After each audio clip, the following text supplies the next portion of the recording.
Welcome to our channel. Today we how to update Close.com pipeline filters and exports easy tutorial step by step clearly.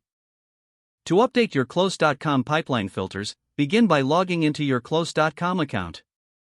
Navigate to the pipeline section located in the left-hand menu. Once in the pipeline view, select the specific pipeline you wish to update. Look for the filter options at the top of the pipeline page.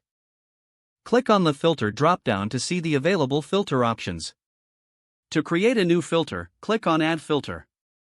Choose the criteria you'd like to apply for your filter.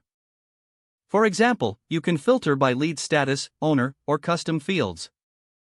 After selecting your filter criteria, click Apply to update your view.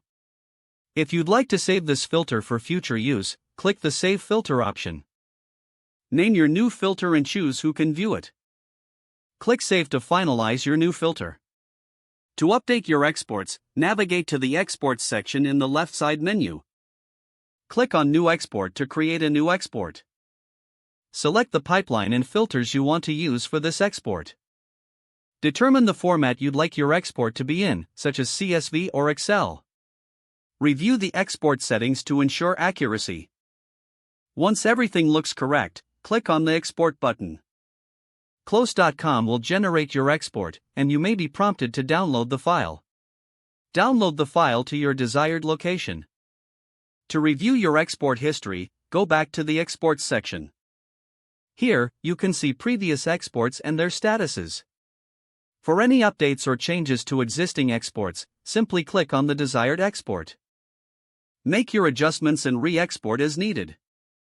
This process will ensure your Close.com pipeline filters and exports are always up to date. If the page does not load, refresh the browser or try again in a private or incognito window. Make sure you are using the correct email address, then retype it carefully to avoid small typos.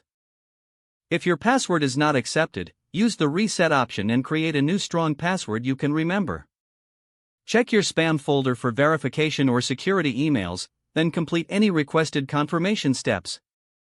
Don't forget to like this video and subscribe to our channel for more step-by-step tech guides.